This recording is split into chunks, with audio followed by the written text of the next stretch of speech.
Bueno, yo creo que vamos a empezar. Buenas tardes a todos y bienvenidos. Es un placer recibiros a todos en este encuentro en el que vamos a reflexionar sobre la ingeniería de caminos en situaciones de emergencia y en el que vamos a tener la oportunidad de conocer los detalles de la obra civil ejecutada en un tiempo récord el pasado mes de enero en Totalán, Málaga, para rescatar al pequeño Julen Jiménez. Este dramático accidente nos conmovió a todos, y tanto a los españoles como al resto del mundo, y despertó un profundo sentimiento solidario y humanitario.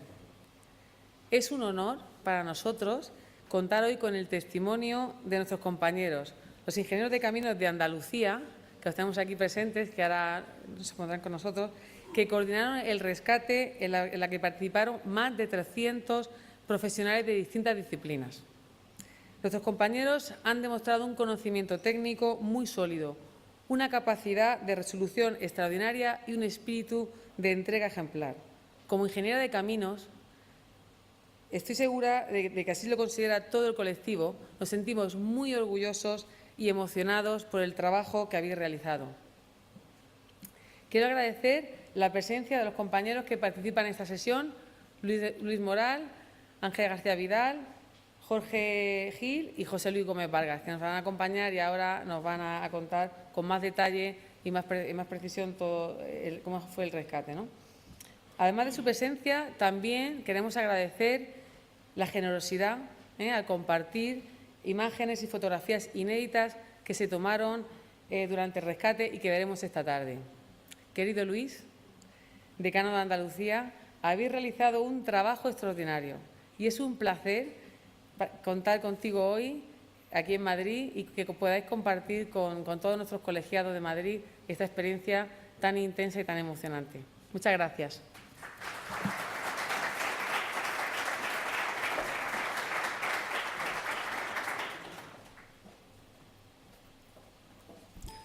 Bueno, pues buenas tardes a todos. Para mí también, como decano de Andalucía, es un honor estar en el salón de actos de nuestro colegio. Yo digo de Madrid porque es nuestro colegio de toda España, y acompañado por 3 de los compañeros de los 11, hubiesen sido muchos más, que tuvieron el rescate del pequeño Julen. Yo, gracias a Dios, aunque el resultado fue triste, como sabéis, tuve la suerte de compartir con ellos varios días. Acudí cuando pude, cuando acabé aquí una junta de decanos, algún domingo, cuando tuve libre, porque me coincidió con otras actividades que tenía, pero ellos saben que han contado con el apoyo del colegio, por supuesto, nacional y de Andalucía en todo momento. Así lo he transmitido siempre, y yo que os puedo decir únicamente, a los 3 que estáis aquí, Ángel, Jorge y José Luis, representantes de los 11 compañeros que estuvieron, que la verdad que es un orgullo tener unos compañeros así. Yo siempre les digo la palabra de que disfrutar de mirándose a los ojos allí el empeño que tenían en aquel objetivo de encontrar a Julen inicialmente con vida, que se pensaba, luego pues se encontró como se encontró, pero yo os digo que coincidieron los días más fríos de todo el año, lo podéis comprobar, del 13 al 26 de enero, y sin embargo no había frío, no había horas, no había ganas de comer, no había nada, únicamente objetivos, proyectos, cambios de ideas, ilusiones, y todo ello con el objetivo ese que consiguieron además con acierto de llegar a donde Julen estaba. Yo creo que hay muchas circunstancias que ha habido, que yo ya empiezo y creo que hay que agradecer a la providencia, que encontrar a Julen en el primer intento que estuvieron, que ahora lo voy a decir, eso fue un éxito tremendo, pero también hubo mucho éxito, lo he dicho muchas veces, de que el movimiento de maquinaria que ha habido por allí, el movimiento de personas, el movimiento de todos los medios, de vehículos, y no ha habido ni un rasguño. Miento.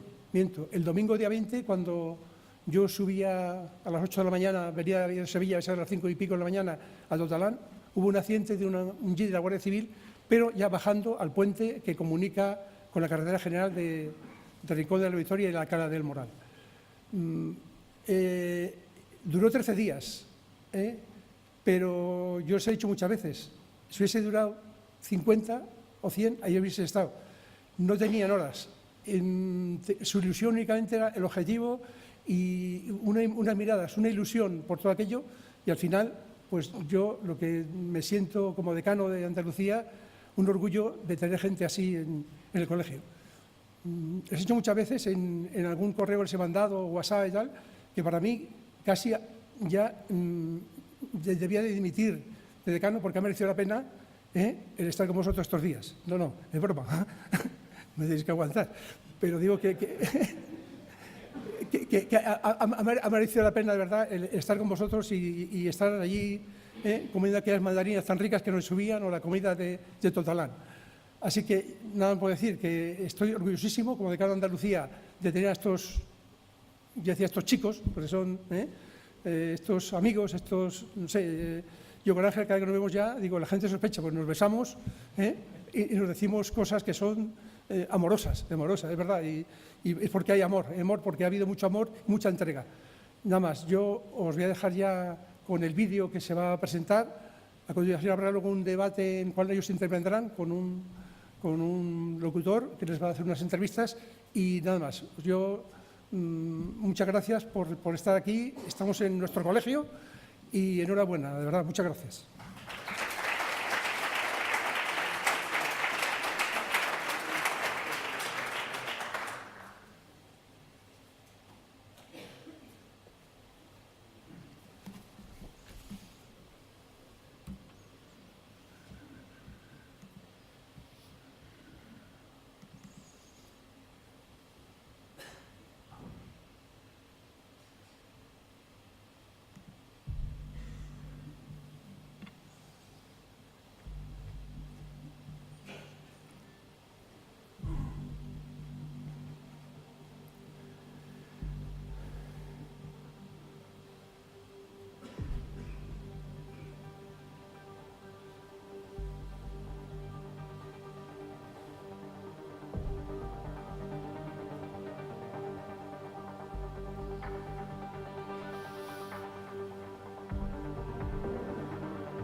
Entonces, lo primero que se ha estado haciendo, como ha comentado, la Guardia Civil, es una labor de succión del desprendimiento que hay en la cota aproximadamente menos 71, tomando como cota cero la boca del pozo, y se ha intentado extraer pues todo el material, todo el desprendimiento, roca pequeña, piedras, arenas, pues para llegar a donde presumiblemente puede estar Julen. Es como si Julen fuese el hijo de todos. Si su hijo estuviese ahí, iría por él, ¿no? Pues nosotros vamos a por él.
Gracias, Aguilar.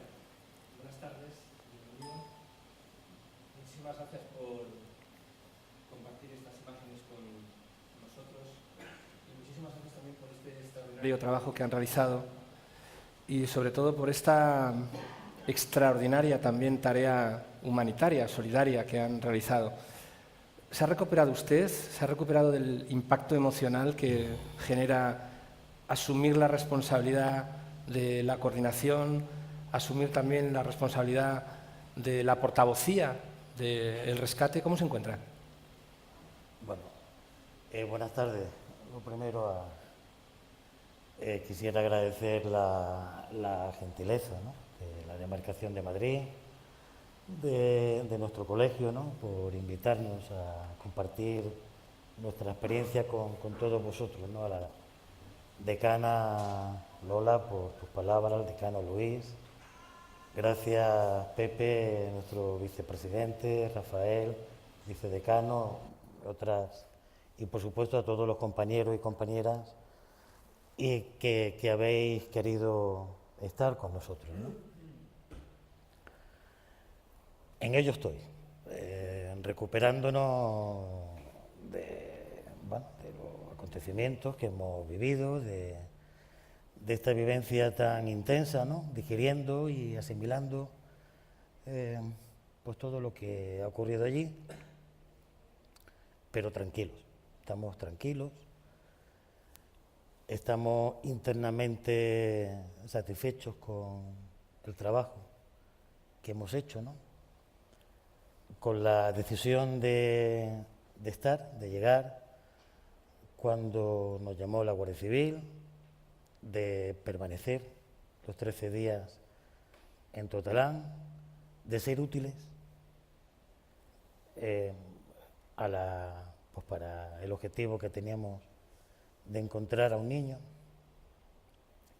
y también, por qué no decirlo, por la visibilidad que ha tenido nuestra profesión, que generalmente, pues, o desgraciadamente algunas veces, no es tan visible, pero sin embargo, con estos tristísimos acontecimientos que han ocurrido, pues hemos tenido esa visibilidad y la sociedad en su conjunto ha podido percibir que nuestra profesión es sumamente útil y que en los momentos donde se le necesita está.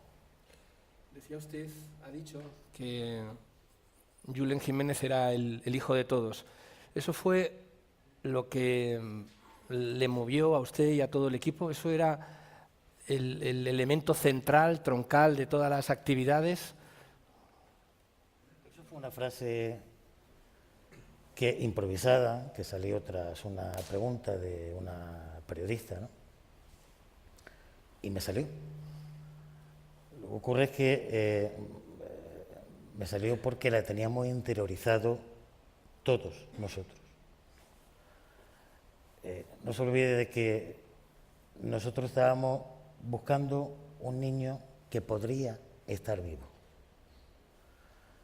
No era una decisión nuestra, sino que las autoridades que había allí, tanto Guardia Civil como otro tipo de autoridades,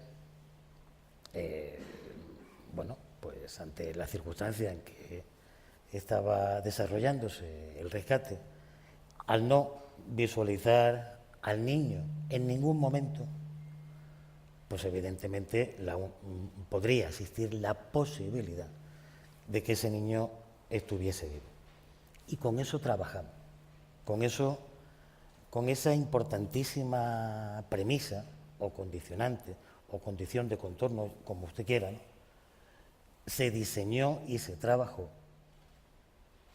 los 13 días que duró la operación, porque no cambió ni un momento. Por tanto, lógicamente, ese condicionante lo teníamos interiorizado, cada uno de nosotros. ¿Ha habido decisiones que ese condicionante haya pesado más que la parte técnica? ¿Ha habido algún momento en donde pues usted o alguna persona de su equipo haya dicho sí, esto sería probablemente lo ideal, pero no tenemos tiempo, no puede ser? Bueno, nosotros decimos generalmente que lo perfecto es enemigo de lo bueno, ¿no? Pero en este caso es que el tiempo era nuestro peor enemigo, nuestro peor enemigo, ¿no? Entonces, todas las decisiones que se iban tomando,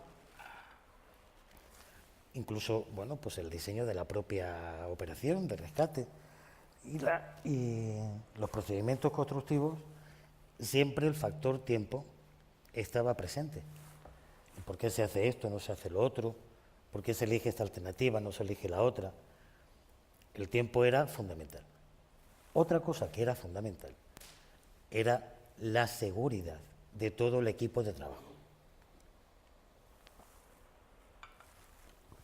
Es decir, cuando ocurre una desgracia o una gran desgracia, es bastante usual y bastante fácil que ocurra otra segunda. Y eso puede ser, bueno, pues por precipitación, por errores, por las ganas de llegar a salvar a cualquier persona Y entonces nosotros esa seguridad en su conjunto la teníamos muy presente en el diseño de la operación. Contábamos con la ayuda desde el martes 15 de la Brigada de Salvamento Minero, y ellos, pues tampoco se nos olvide, eran los que tenían que bajar por la galería vertical que les hicimos en el diámetro que ellos y nosotros, pero más ellos, decidieron, porque fundamentalmente eran los que bajaban y hacían la galería horizontal que invocaba al pozo donde se encontraba el niño, ¿no? ¿Qué ha aprendido usted de toda esta experiencia tan intensa? Bueno, he aprendido muchas cosas. He aprendido que ante una desgracia, ante una emergencia de estas características, por supuesto, si te piden ayuda no te puedes inhibir. Es imposible. Pero aún no pidiéndotela, si puedes ser útil, debes hacerlo. Porque nosotros, en el tiempo que trabajamos, estuvimos, bueno, ya se ha dicho, ¿no? Primero 9 compañeros y después se sumaron otros 2 de la Junta de Andalucía, aparte de otros grandísimos profesionales como ingenieros de minas, geólogos y topógrafos, ¿no? Aparte de los operarios que trabajaron en las diferentes fases constructivas de cada operación que hicimos, pero es que encontramos una solidaridad, una ayuda, un empuje de todo el país, que yo es porque lo he vivido, pero es que te da una fuerza para seguir trabajando impresionante. Por tanto, esas personas que estaban fuera, muchas cercanas, otras más lejanas y tal, pero cada mensaje, cada motivación, cada idea que llegaba era un aliento más para seguir. ¿Usted cree que su vida será diferente después de lo que ha vivido? ¿Se plantea incluso, no sé, dedicarse profesionalmente a algo diferente? ¿Puede seguir viviendo normalmente, volver al trabajo como si no hubiera ocurrido nada? ¿O ha sido tan impresionante lo que ha vivido que uno se plantea, ¿no? ¿Qué hace en el mundo y para qué ha venido, ¿no? Bueno, debo de seguir viviendo o debo de comenzar, o estoy comenzando a vivir la realidad que tenía el día anterior a que fuimos a Totalán, ¿no? Hombre, esta experiencia no la vamos a olvidar en la vida. Ninguno de los que hemos participado, ninguno. Y en concreto, ya que se refiere a mí, pues en la vida la olvidaré, ¿no? Me quedaré con todo lo positivo que hemos aprendido, ¿no? Que hemos vivido, que hemos sentido. Y si cambia mi vida profesional o no cambia, el tiempo lo dirá, no lo sé. De momento la debo de recuperar la normalidad. Es lo que estoy procurando, ¿no? Déjeme que le haga una pregunta con un grado de detalle elevado. ¿Por qué le llamó la Guardia Civil a usted? Pues mire, la Guardia Civil me llama, como todo, supongo que todos saben, ¿no? Yo soy el representante provincial del colegio en Málaga, ¿no? Llevo 5 años siéndolo, ¿no? Esta es la segunda legislatura.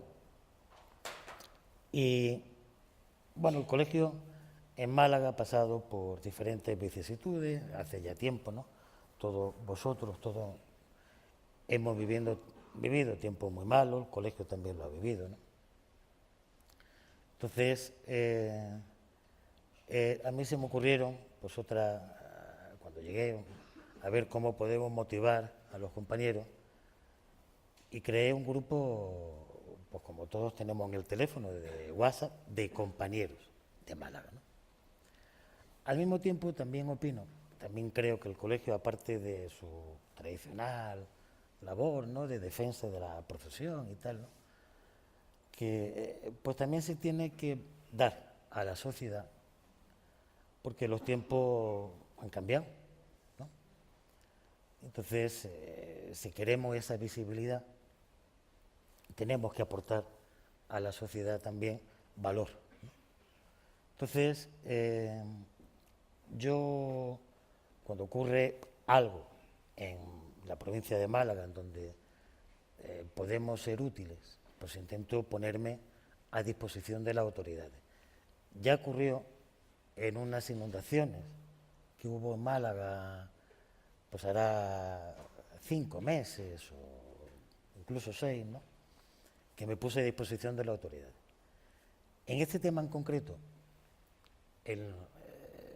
Julen cayó al pozo el domingo 13, la noticia saltó por la tarde, ¿no?, tal y como son las noticias hoy en día, nos enteraríamos, ¿no?, enseguida, y el lunes por la mañana yo me puse a disposición de las autoridades. ¿Usted llamó a la Guardia Civil?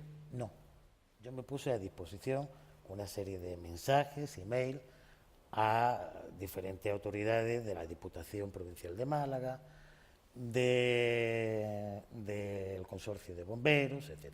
O sea, que usted dio un paso al frente y se puso a disposición para ayudar en el rescate. Me puse a disposición, ¿no? Sobre el mediodía ya me llamó el director del Consorcio de Bomberos, tuvimos un intercambio sobre este tema, ¿no?, y me volvió a llamar para decirme que la Guardia Civil se iba a poner en contacto conmigo. Y a los 20 minutos o cuarto de hora me llama la Guardia Civil solicitando nuestra ayuda.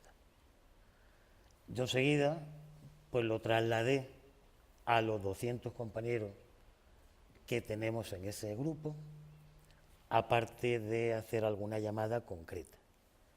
Y a partir de ahí, bueno, pues solo recibí muchísima solidaridad de nuestros compañeros, y esa misma tarde, media hora después, pues ya estábamos unos 12 ingenieros de camino en el Cerro de la Corona. Y la disposición con la que fuimos fue la de ser útiles, nada más, sin ningún protagonismo, sino a ver qué hay que hacer y en qué podemos ayudar. Usted sabía que, lógicamente, estaba, al asumir esa responsabilidad de finalmente acabar coordinando el equipo, pues asumía también un riesgo. Usted mismo lo ha dicho, ¿no? En cualquier tarea de rescate puede haber, lamentablemente, más accidentes y se puede complicar. No lo dudo, porque una cosa es ponerse a disposición de las autoridades y otra cosa es acabar coordinando y dirigiendo un operativo. Al final, la responsabilidad es muy grande, ¿no? Usted ha asumido una gran responsabilidad. Se asumió, pero lo pensé, pero no lo dudé, porque si lo dudas, te vuelves. Quiero decir, allí los acontecimientos se producían muy deprisa y efectivamente nosotros como le he comentado, fuimos simplemente para ayudar, para ser útiles, pero bueno, las autoridades cuando ya nos vieron trabajar y dicen, la disponibilidad que teníamos, el ímpetu, la entrega, bueno, pues eso se ve y se palpa, ¿no? Por tanto, todo fue muy deprisa. Con respecto a la coordinación y tal, pues evidentemente el ser coordinador de un rescate o de una hora de emergencia para un rescate, pues no sale al día siguiente en el BOE, ¿no? Pero esa autoridad o esa capacidad, la propia evolución de los trabajos y del propio operativo te la ceden, te la dan, simplemente pues porque tu grupo de trabajo, lo que estás haciendo, se ve que es útil, que aporta, que ayuda, ¿no? Y lo segundo, pues fue la comunicación. Eso le iba a preguntar. ¿Le pidieron que usted también fuera el portavoz? Porque en Sí, otras claro. ocasiones, por cierto, vemos también que son autoridades políticas las que toman a veces el control de la comunicación, y la propia historia de casos de crisis en España demuestra que no es a lo mejor el mejor procedimiento, ¿no? El hecho de que usted fuera técnico, por una parte, y luego, sobre todo, la serenidad con la que usted comunicaba los avances, ¿no? Ese talento que usted tenía para trasladar una sensación de control absoluto de lo que estaba ocurriendo. ¿Quién le pide que sea el portavoz? Yo le agradezco que me diga que tenga talento y serenidad, pero ya le digo yo que los nervios estaban por dentro, ¿no? Eso me lo piden las autoridades, ¿no? Allí, digamos, la autoridad sobre el propio rescate era de la subdelegación del Gobierno de Málaga, ¿no? Dependiente del Gobierno central, por supuesto, como todos sabéis, y con la Guardia Civil allí, por supuesto, dedicado a las labores del rescate, ¿no? Entonces, claro, al ver que la solución pues tiene un componente técnico importante, ¿no? Las autoridades me piden que sea yo el que lo explique, ¿no?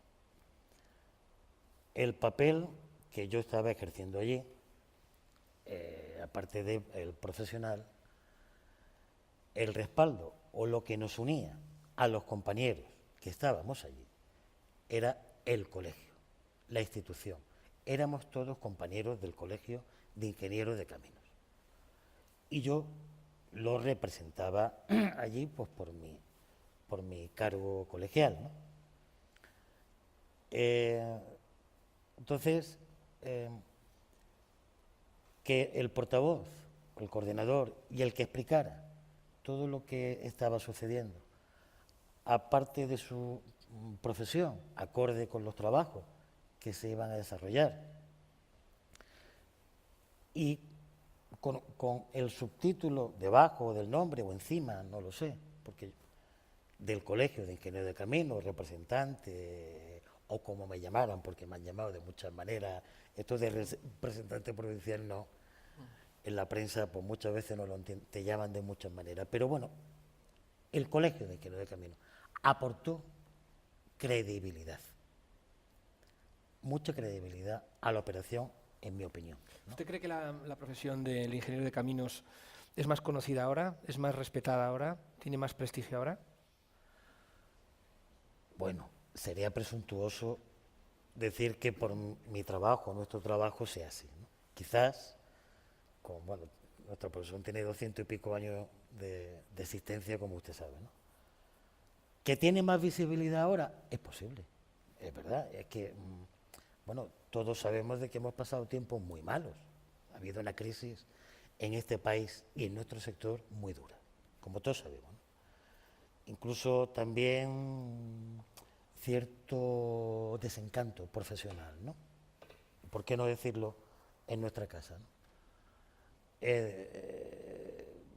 Yo o sea, de que esto aliente o sea más visible, y si es para bien, pues bienvenido.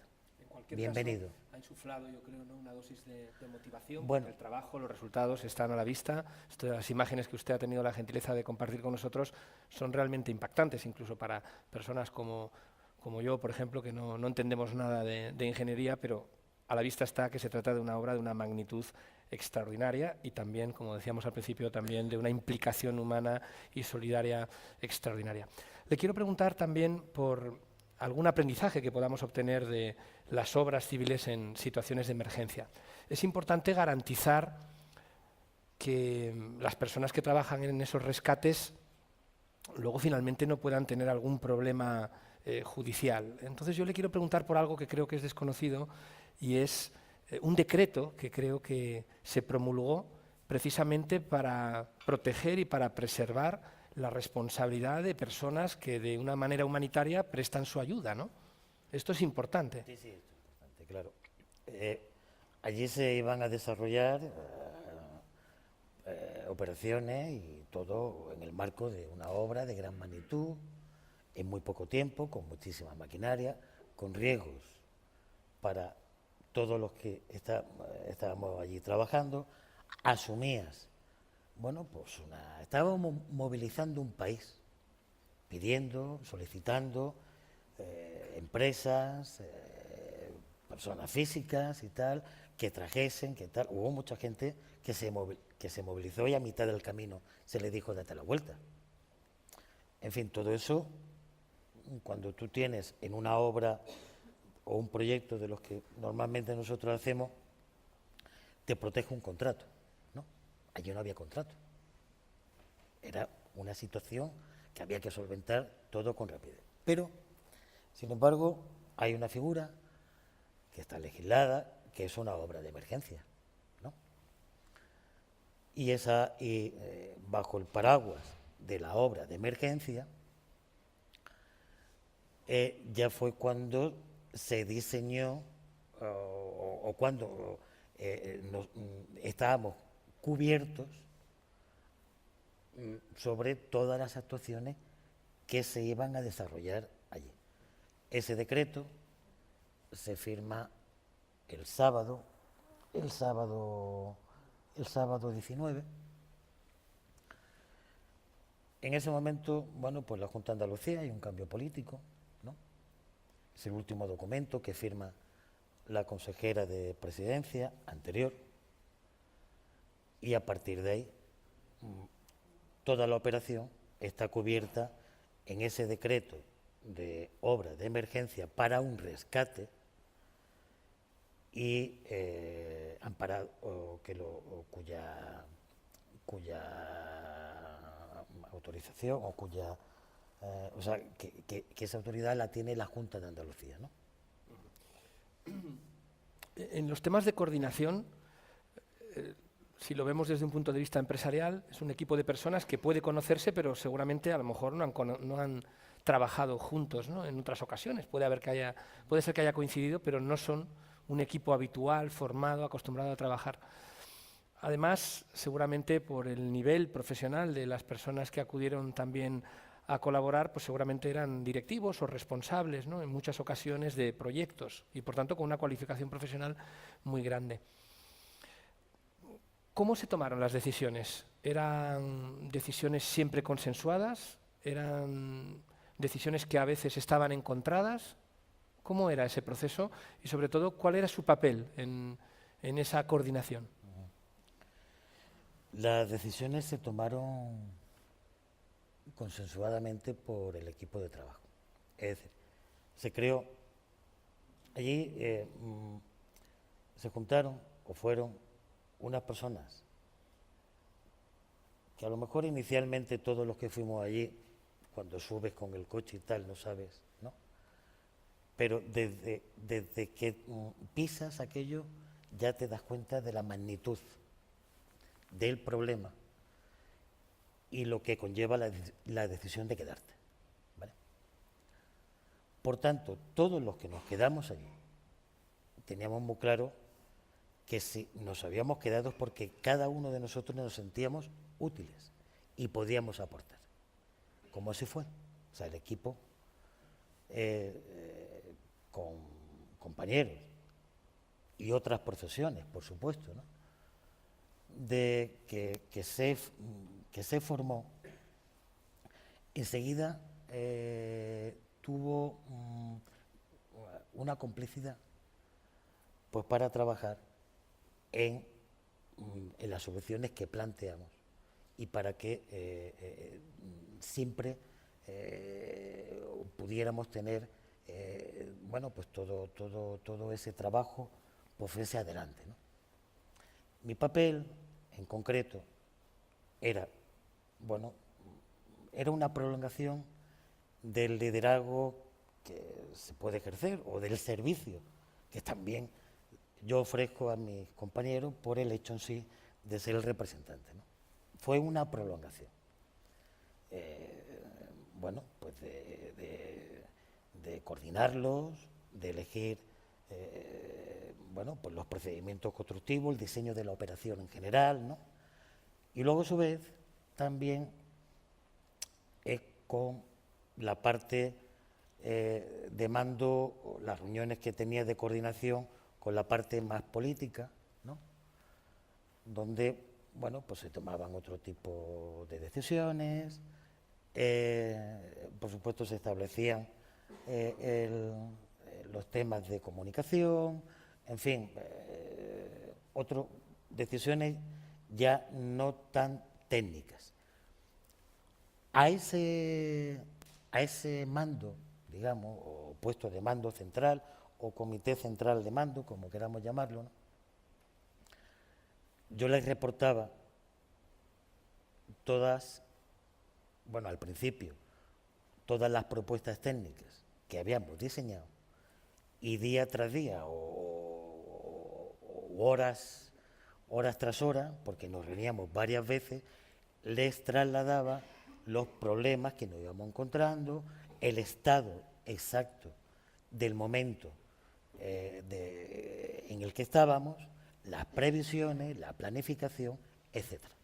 Usted también tenía que comunicar a la familia de Julen el desarrollo de la obra, las decisiones que se iban tomando. Entiendo que esa es una parte también muy complicada, así que por tanto usted estaba coordinando los equipos, por otra parte estaba comunicando a los medios de comunicación el desarrollo y por otra parte en otro canal, en otra vía de comunicación, y entiendo que con otros códigos hablando con los padres. ¿Afectaba esas conversaciones a la gestión? ¿Le afectaba a usted anímicamente o le servía para conseguir más fuerza y más coraje? Trataba de que no me afectara, pero hay que entender que bueno, pues todo este acontecimiento, la parte más dolorosa y más débil eran los padres de Julen. Y había cierta obligación, ¿no? Y sin cierta, había obligación de contarles cómo se estaban desarrollando los trabajos, qué medios se estaban utilizando, lo entendieran más o lo entendieran menos, no me refiero a su capacidad de entender las cosas, sino por la situación. Que lo compartieran más, ¿no? Por la situación que estaban viviendo, ¿no? Emocional. Usted imagínese, ¿no? Entonces esa labor pues también se hizo, ¿no? Luego todo esto pues también hay información y desinformación. Hubo cierta desinformación o intentar trasladar de que no se estaban utilizando los medios adecuados o que iba muy lento o qué tal, claro. En el Cerro de la Corona, bueno, pues evidentemente las visitas estaban restringidas. Todos los problemas tampoco es que se trasladaran en el momento, porque si entre una comparecencia y otra habían pasado 3 problemas, pues a lo mejor contaba el último, pero no el primero, ¿no? De tantas cosas que estaban ocurriendo, ¿no? Por tanto, la realidad solamente la teníamos nosotros, los que estábamos ahí, ¿no?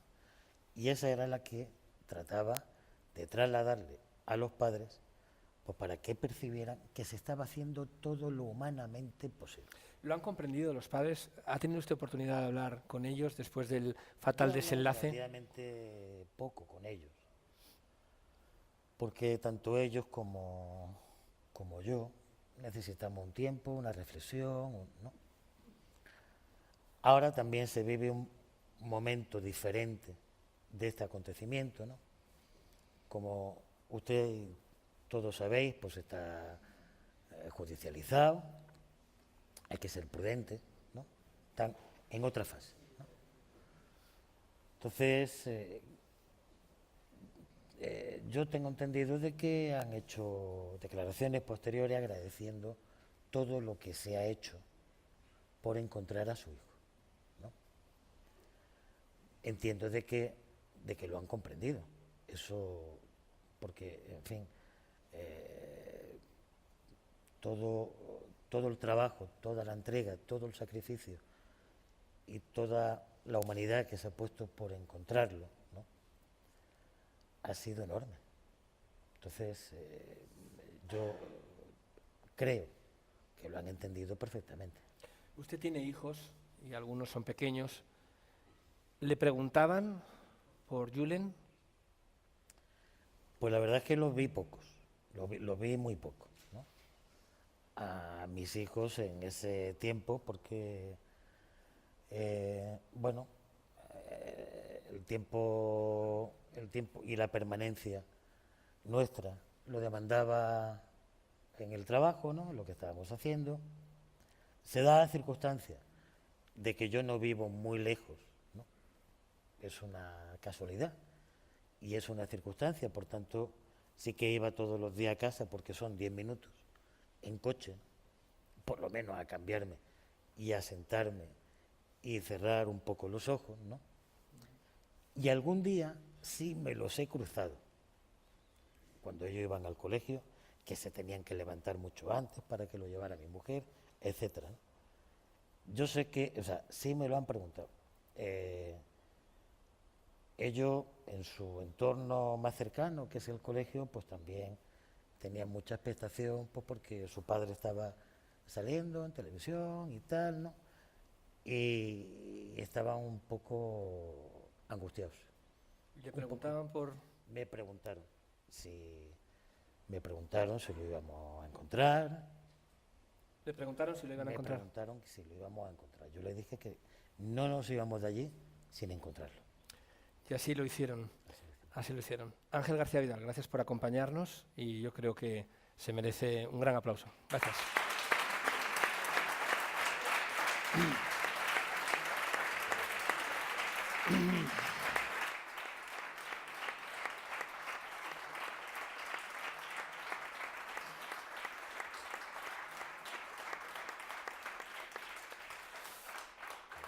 Abrimos, si les parece, ahora un segmento más técnico en donde vamos a repasar, les proponemos repasar algunas partes concretas de esta extraordinaria obra civil. Invitamos a dos compañeros del equipo de rescate, a Jorge Gil y a José Luis Gómez, a que se incorporen con nosotros, por favor.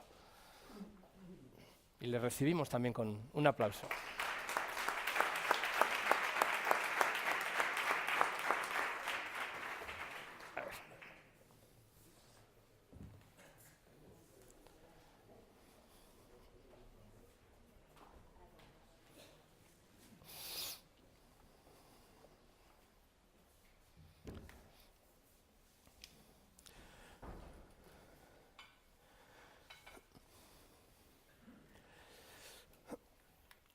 Si les parece, para que podamos también orientar esta parte, vamos a comenzar conociendo cuáles eran las labores que ustedes desarrollaron. Jorge, ¿de qué se ocupó especialmente usted? Bueno, en un principio, buenas tardes a todos, buenas noches a todos. En un principio, cuando nos incorporamos allí, el primer día, la tarde-noche del lunes, aquello fue una tormenta de ideas para tratar de buscar todas las soluciones posibles y fue cuando trazamos el plan que luego al final llegó a su resultado. Es el primer plan, ¿no? El primer plan, sí. Los demás fueron adaptación de todos, de esos primeros, fue su modificación durante el tiempo, eso fue lo que fue pasando después, ¿no? Hicimos ese primer plan, planteamos 3 soluciones, siempre pensando con que alguna podía fallar. Y ese mismo día pues, contactamos con todo tipo de maquinaria, con medios, nos encargaban de localizar equipos de perforación vertical, otros de perforación horizontal, otros la maquinaria para movimiento de tierras, y todo eso fue a lo loco. Al día siguiente ya empezamos a distribuirnos los tajos. Entonces, otro compañero y yo, Javier Cañada, nos encargábamos más de la parte de la perforación horizontal, de localizar las empresas, los sistemas de perforación que eran compatibles con el entorno geológico que teníamos, con el acceso, con las velocidades y los rendimientos que estimábamos necesarios para poder colocar en un cronograma la previsión que podíamos tener de llegar hasta Julen en el mínimo tiempo posible, mientras que el resto del equipo pues, se encargaban del tema de las perforaciones verticales, de conseguir la maquinaria para el movimiento de tierras, pero todo, como te digo, fue partiendo de lo que habíamos dejado ya prediseñado la misma noche del lunes. ¿Su especialidad es la ingeniería de caminos en el ámbito hidráulico? Sí, yo trabajo en el sector del agua, estoy en la empresa de servicios de agua de Málaga, de la Costa del Mar. Muy bien. José Luis Gómez, su especialidad es la perforación, ¿no? Tengo entendido.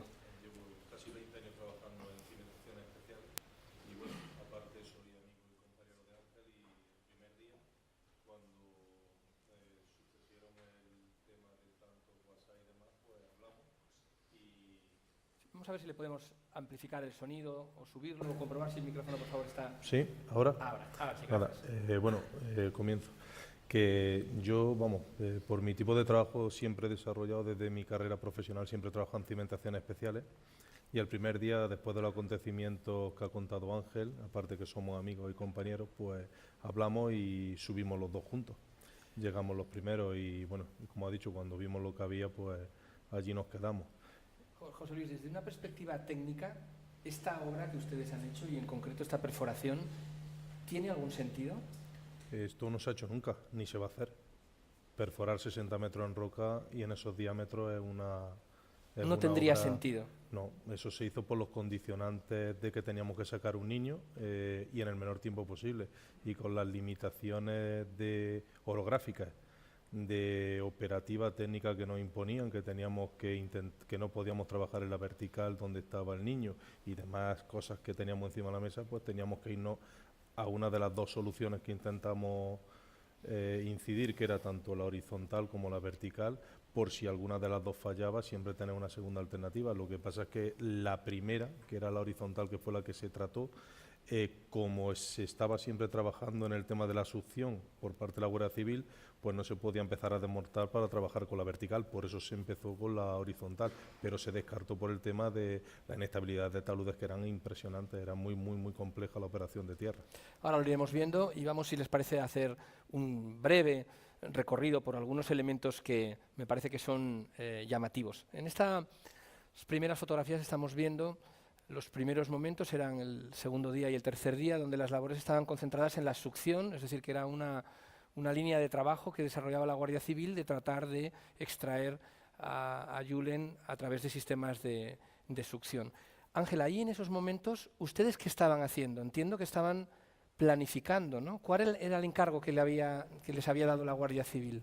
Pues mire, la palabra concreta que utilizó el coronel de la Guardia Civil es vosotros a pensar. Vosotros a pensar. Vosotros a pensar. Eso Esa fue la palabra concreta. Encerraba también, en fin, oye, mira, habéis venido, ¿no? Fuimos con muchas ganas, pues como le ponemos ganas a los ingenieros de camino, las cosas y tal, ¿no?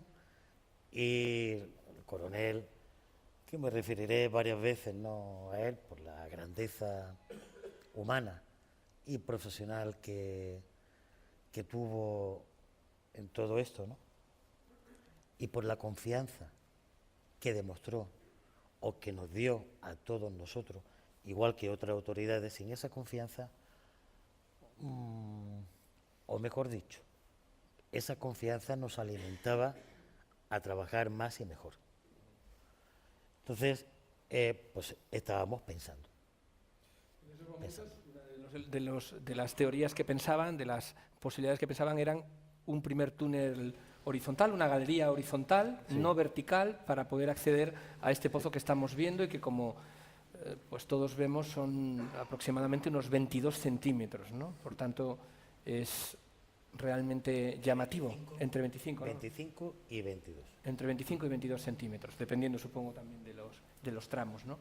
Ahí empezaron a hacer esa línea de trabajo de galería horizontal que luego acabaron abandonando por algo que ocurrió. Claro, esa foto es de la parte de arriba, lo que era la zona cero, donde estaba trabajando la Guardia Civil con los equipos de rescate. Entonces nosotros no podíamos alterar esa zona.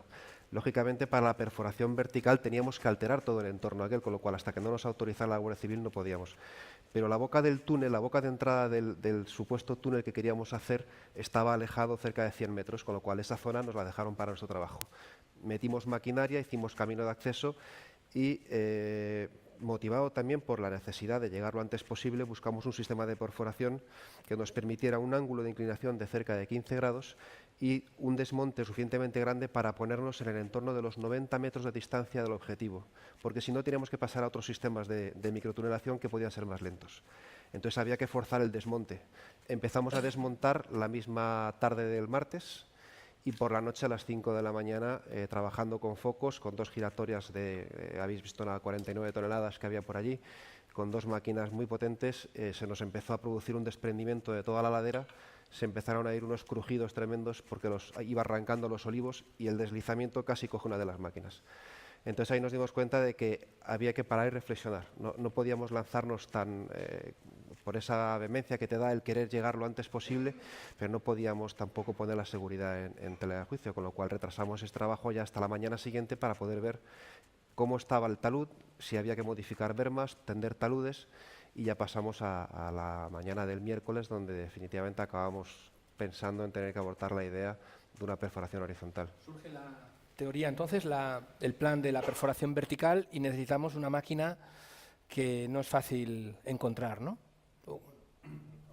Disponible y cerca de Málaga, ¿no? Ahora mismo, como habéis comentado antes, por desgracia, la crisis que hemos vivido en España se ha llevado los mejores o muy buenos ingenieros fuera y casi toda la maquinaria.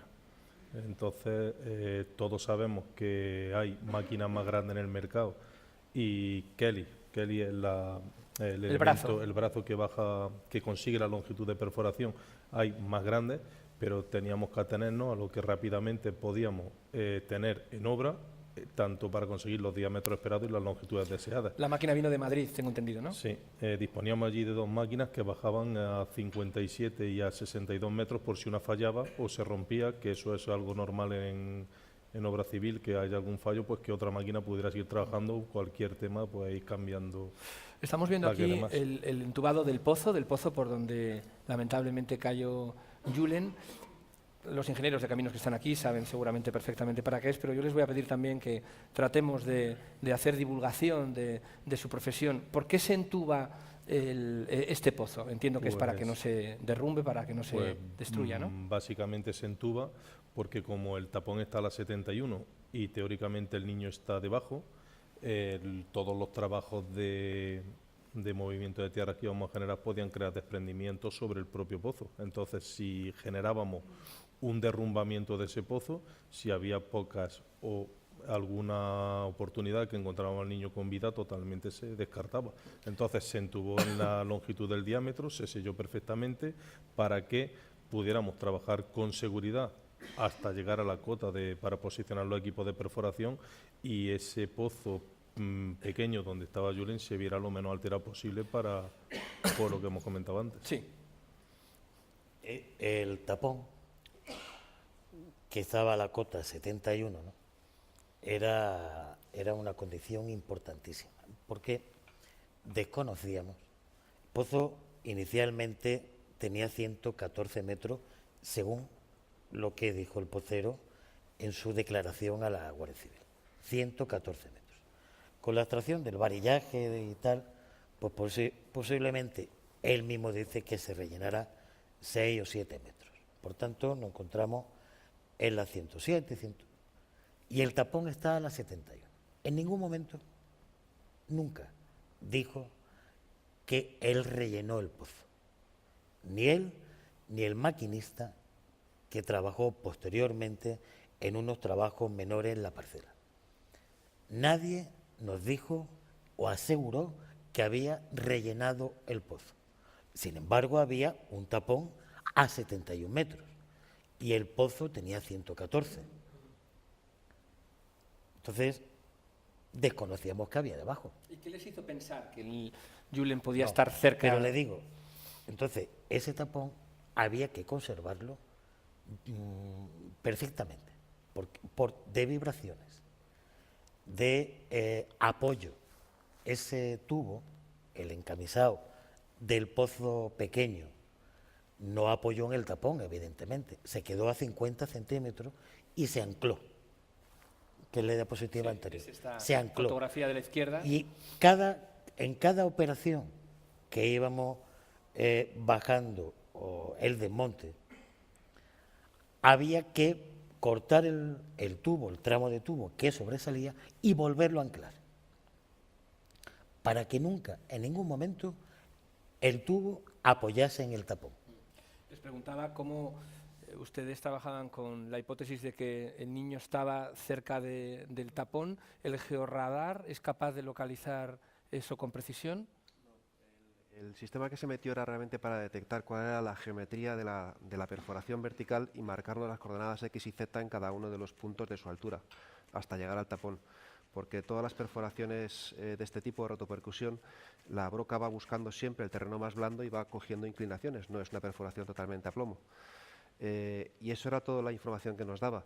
Lo que pasaba es que la lógica nos hacía pensar que el niño debía de estar en la parte más próxima al tapón. No contemplábamos que le hubiera podido caer mucho más material encima, porque no se veía en toda la perforación que hubiera cavernas que se hubieran podido formar, que hubiera arrastrado material que lo hubieran tapado. Entonces, buscábamos siempre, la idea era, por debajo de la cota 71, muy próximo, tiene que estar Julen. Pero no exactamente a medio metro de la cota 71, ni tampoco a 2, ni tampoco a 3. Era imposible saberlo. Jugamos siempre con esa incertidumbre.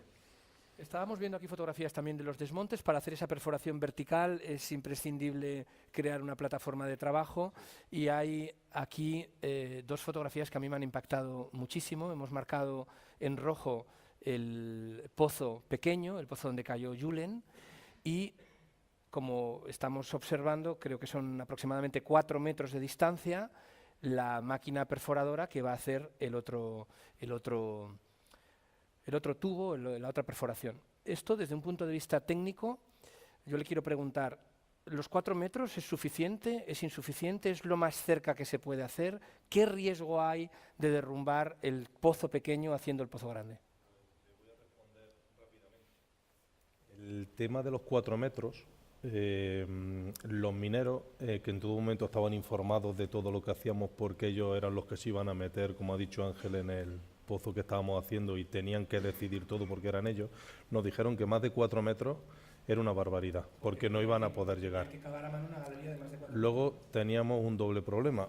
Si nos acercábamos mucho, 2 metros y medio, 3 metros, que a lo mejor hubiera sido lo importante, o sea, lo suyo, con la propia rotación que nosotros estábamos haciendo y la desviación posible que podíamos generar en nuestra rotación, podíamos descomprimir ese pozo también una vez que pasáramos por debajo. Entonces había que retirarse otro poco. Y luego tuvimos otro gran problema, es que los taludes se nos caían. Es que si no hubiéramos los querido... Los taludes de la parte superior. Los taludes que hay entre el pozo nuestro y el pozo pequeño. Si nos queríamos haber acercado un poquito más, pero era prácticamente imposible. Yo cuando estuve replanteando el punto exacto con el topógrafo allí, era prácticamente, físicamente imposible haberse acercado un poquito más, y nos quedamos cuando replanteamos a 3,82 entre generatrices de pozos, entre los solos laterales. Y déjeme que le haga una pregunta. ¿Por qué la máquina está colocada exactamente en ese punto y no 3 metros más a la izquierda o 2 metros más a la derecha? ¿Por qué? ¿Cómo localizó usted ese punto? ¿Cómo se localiza el punto de la perforación? Ese punto se localiza porque es la plataforma más estable que conseguimos encontrar moviendo tierras, que no se nos cayeran los taludes. Íbamos moviendo el punto de perforación conforme se nos iban cayendo las paredes. Entonces, lo único que teníamos que hacer en una franja de unos 10 metros, encontrar el punto de perforación que se quedara unos 4 metros del pozo, lógicamente jugando con esa plataforma como íbamos bajando, con la inestabilidad de taludes que teníamos, porque aunque ahí se aprecia en la foto, la parte de la derecha, que parece que es la más estable, era la más inestable, y esa nos tenía sin dormir. Y sin embargo, la parte de la izquierda, que era una parte que así, a simple vista, parecía que se nos iba a caer, estábamos súper tranquilos. Y el tema era, la decisión era, vamos a llegar a donde podamos posicionar la máquina con la mayor seguridad posible sin que se nos vengan los taludes. ¿Usted siempre sentía, respetando. voy a utilizar una palabra, la presión sana, el interés, ¿no?, lógico, profesional de los mineros llamándole para decirle, oiga, usted va a hacer Cada 3 horas. esta perforación en el lugar correcto, ¿no? No nos tendrá aquí luego cavando 5 días, ¿no? Y cada 3 horas. Y aparte ya no era la perforación. El problema principal también era el meter la camisa y posicionarla con la ventana apuntando perfectamente al pozo del niño. Ahora lo veremos. Estamos viendo una fotografía también impresionante del trabajo de, no sé si lo digo bien, de desmonte o de creación de esa plataforma de trabajo, y se ve una perspectiva impresionante de lo que ustedes han hecho, ¿no? Ángel, ¿cuánto tiempo hubiera tardado en condiciones normales en hacerse esta obra, suponiendo que tuviera algún sentido cavar un pozo en un material tan robusto, tan difícil, ¿no? Hombre, pues cualquiera de mis compañeros lo sabe, ¿no? Si esto hubiese sido una obra normal, ¿no?, hubiera habido que hacer, bueno, pues un ensayo geotécnico, hidrológicos, etcétera, ¿no? Conocer y asimilar el resultado de esos ensayos, hacer un proyecto, presentar varias alternativas, elegir la alternativa adecuada, realizar el proyecto de esa alternativa adecuada, después realizar la obra. El que realiza la obra tiene que estudiar in situ el terreno, estudiar los recursos que va a emplear, etcétera, etcétera, realizar la obra.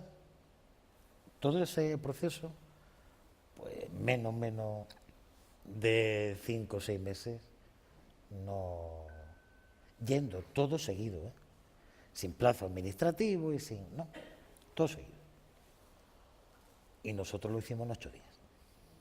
Estamos viendo aquí la perforación del túnel, del pozo grande, sobre que luego introducirían ustedes un encamisado, unos tubos de acero para poder bajar la cápsula. Estamos viendo en la fotografía también una desviación de este pozo, ¿no?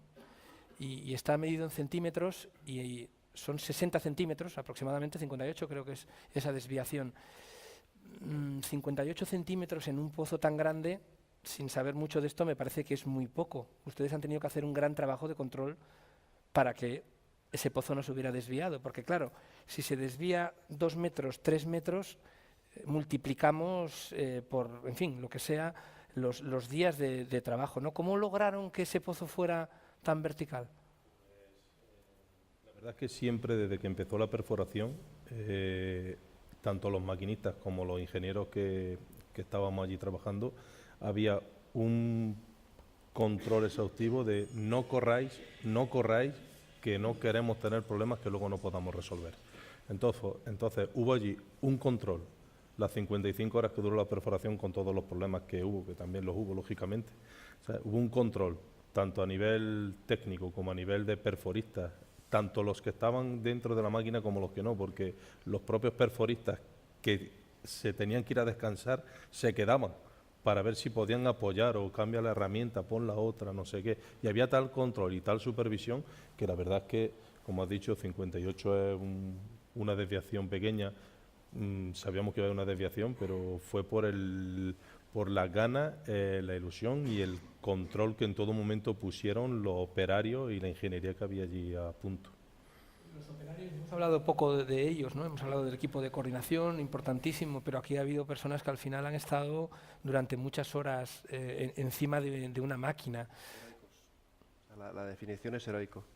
O sea, el personal durante la primera fase de movimiento de tierras, donde desmontamos toda la ladera, como decía Ángel, no había estudio geotécnico ninguno, teníamos la topografía que sacamos con un primer vuelo y pintamos unos taludes, pero los estimamos en base a la experiencia que teníamos nosotros de haber hecho movimientos de tierras, con lo cual a veces nos venían partes del talud y nos obligaba a atenderlo. Eso supone una tensión para los maquinistas enorme. Cuando tú metes en un espacio tan pequeño tanta maquinaria y de semejante tonelaje, los lagartos moviéndose, la giratoria, los bulldozers, todo en el mismo entorno.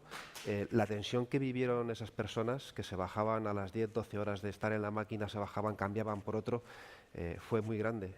El equipo de perforación, como dice José Luis, es que costaba mandarlos a descansar. Era una gente que les costaba, tenían que estar allí con el otro maquinista durante un buen rato para transmitirle lo que había estado pasando en la última parte de la perforación que habían hecho. Costaba mucho, pero después vinieron los soldadores. Los soldadores hicieron turnos impresionantes. ¿Por qué? Porque además, con toda la complicación que teníamos, nosotros teníamos que irnos adaptando a todas las complicaciones y eso suponía modificar constantemente sobre la marcha lo que ya estábamos haciendo o adaptarnos a la realidad que nos encontrábamos abajo.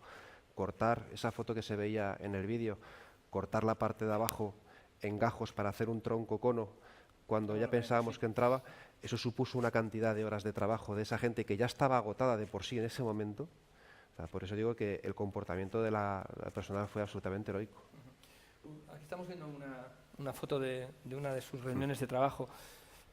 ¿Usted tiene la sensación de que estos 13 días realmente fueron un día sin noche y sin días, en donde no hubiera diferencia entre la mañana y la tarde? ¿O tiene la diferencia clara de ha pasado un día? No, ¿Cuál es la sensación que tiene en su cabeza? Lo percibí perfectamente cuando volví a la oficina al lunes siguiente. O sea, tanto tiempo estaba ahí arriba, o sea, no pasaba el tiempo cuando estabas arriba. Te dabas cuenta porque cuando bajabas a dormir alguna vez, pues veías a los niños por la mañana que iban al colegio. Y otras veces ni llegué a mi casa por compañeros que viven cerca, en el Rincón de la Victoria, conseguí localizarles a las 12 de la mañana y me metían en su casa a dormir 4 o 5 horas y me marchaba otra vez para arriba.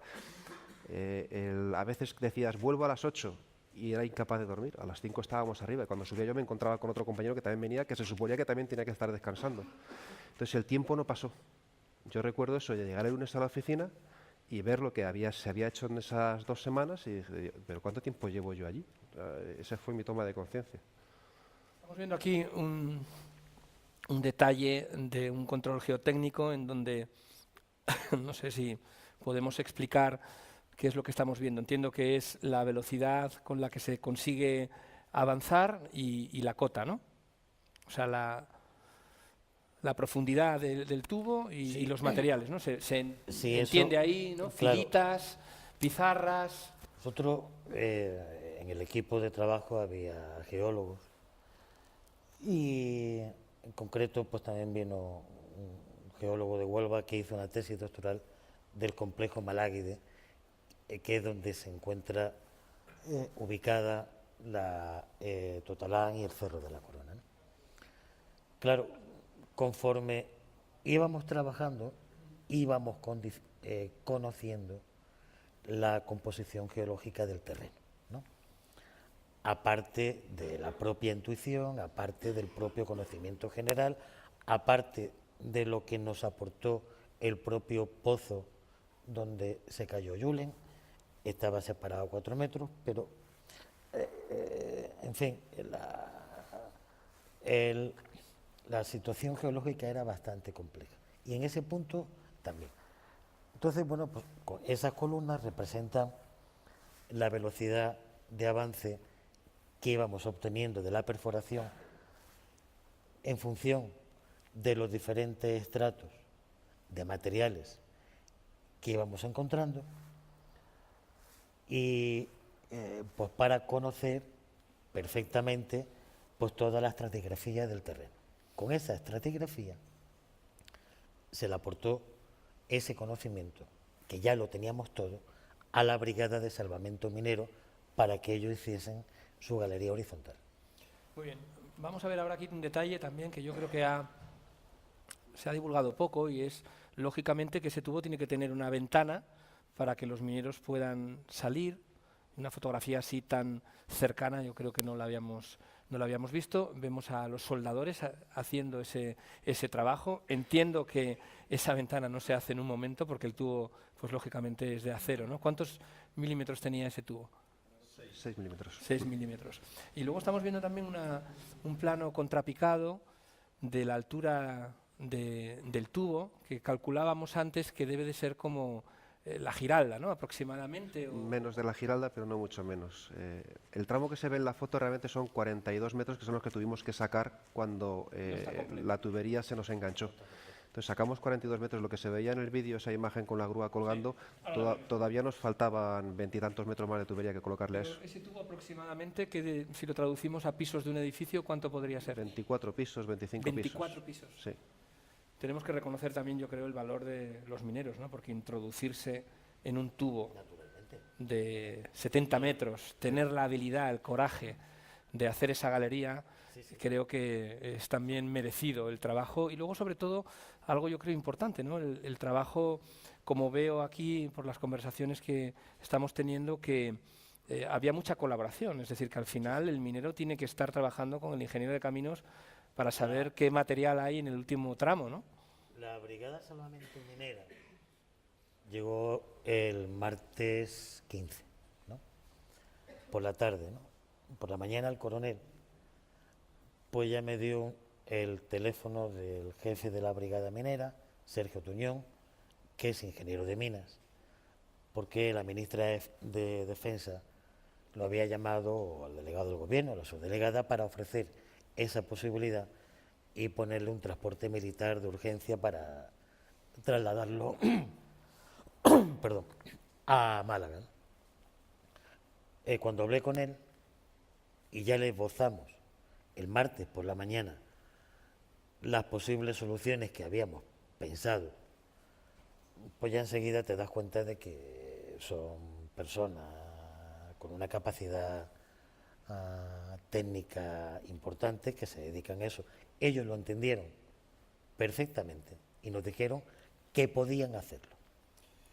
Tardaron 4 o 5 horas en llegar a Málaga. A partir de ahí se incorporaron, sobre todo Sergio Tuñón, al equipo nuestro. Fue una pieza fundamental también, igual que todos nosotros. Al igual que hay una brigada de emergencia de mineros, ¿ustedes han planteado de alguna forma aprovechar el conocimiento que han obtenido, la experiencia que han obtenido, capitalizarla y preservarla? Sí, vamos, no solo lo hemos pensado, sino que con los diferentes organismos que estaban trabajando y que se dedican a las emergencias, como Protección Civil, Consorcio de Bomberos, Guardia Civil, etcétera, en diferentes momentos de los 13 días, ellos quieren seguir con esta colaboración y nosotros también, ¿no? O sea, es decir, hay que sacar conclusiones de todo lo que ha sucedido. Habría que protocolizar pues, todo este trabajo, aun a sabiendas de que cuando ocurre una emergencia, pues puede de que no sea la misma que ocurrió en otro sitio, pero la puedes adaptar, pero sobre todo pues, con nuestra profesión, pues lo que te das cuenta es de que puede ser muy útil. Y esa utilidad la tiene, si es posible, la puedes preparar y planificar para el momento en que sea útil. ¿Crearán ustedes un grupo de trabajo estable de emergencias en Málaga, en Andalucía? Sí, se creará. ¿Están en ello ya? Estamos en ello. Estamos dando los primeros pasos, sí.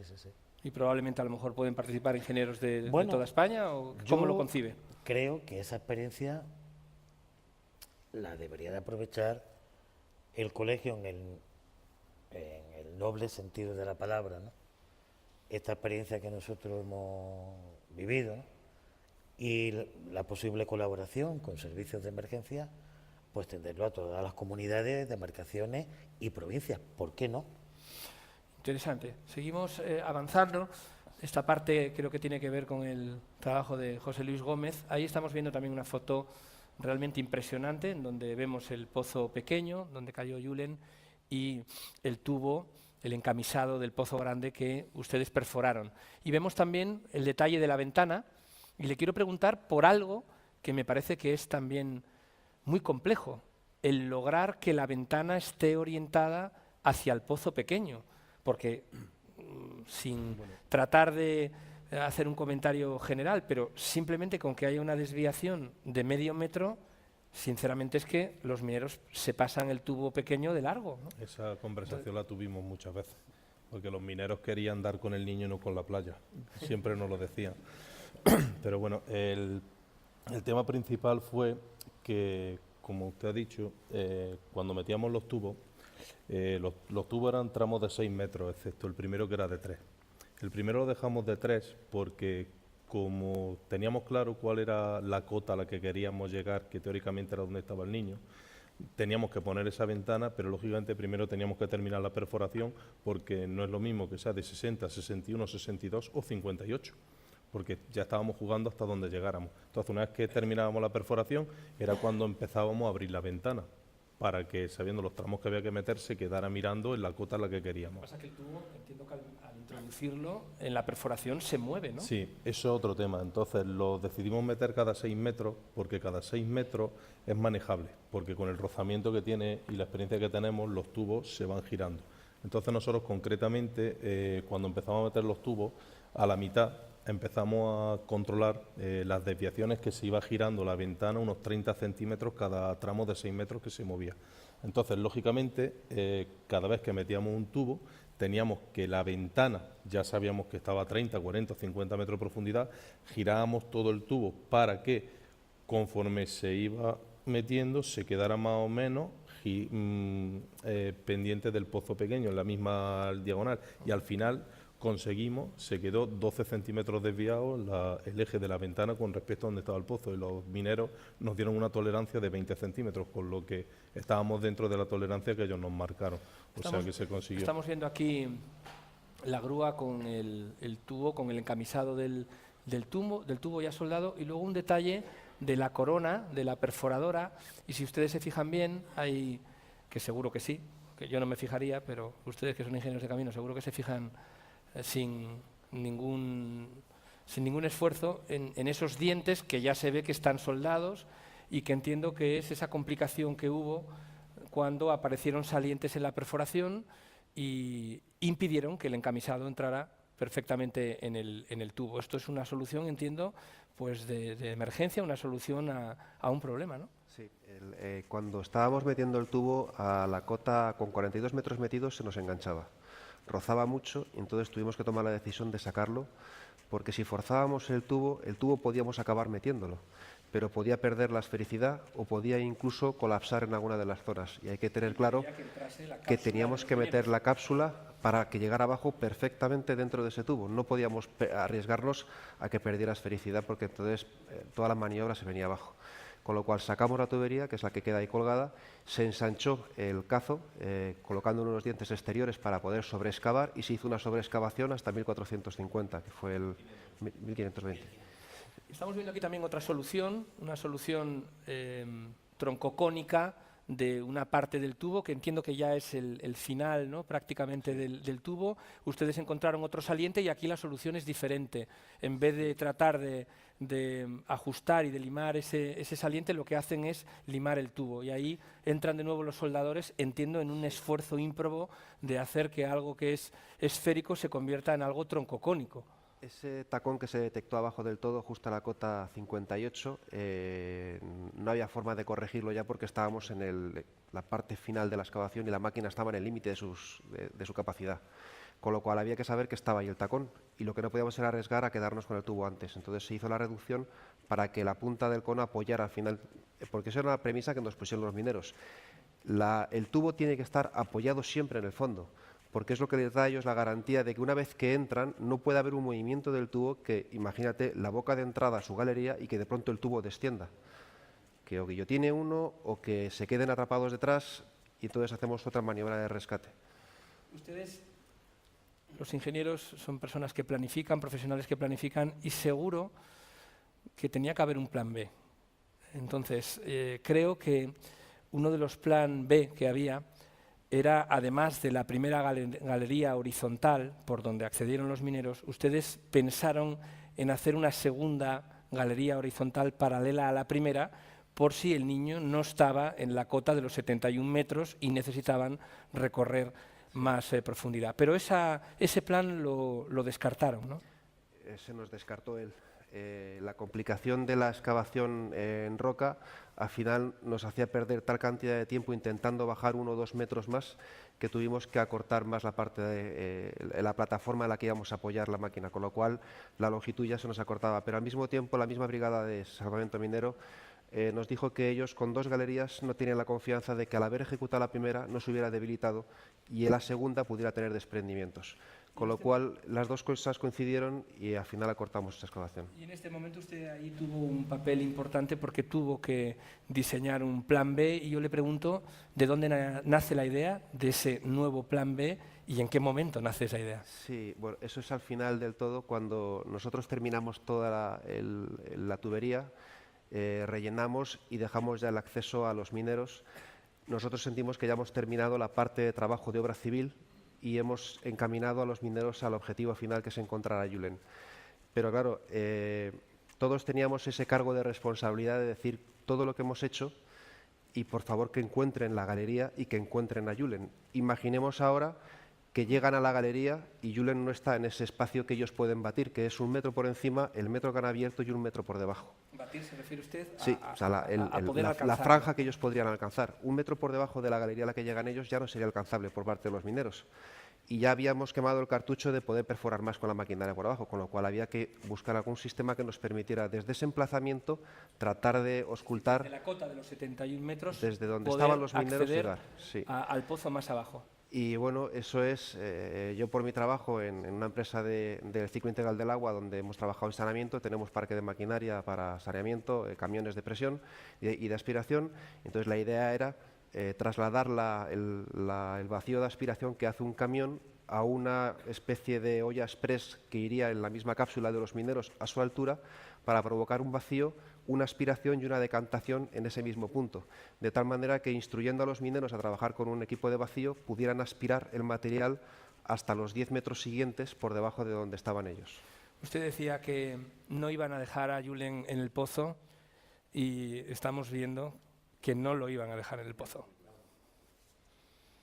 Esa opción no la contemplábamos en ningún momento. Señoras y señores, muchísimas gracias por su atención. Ha sido una gran satisfacción y un gran aprendizaje el conocer detalles de la gran obra civil humanitaria que ustedes han realizado. Creo que contribuye a conocer su trabajo y, sinceramente, yo que seguí el caso como cualquier ciudadano español, me he dado cuenta de que ustedes han hecho una obra extraordinaria desde un punto de vista de la ingeniería de caminos y también humana. Muchísimas gracias por acompañarnos hoy y por contarlo. Gracias.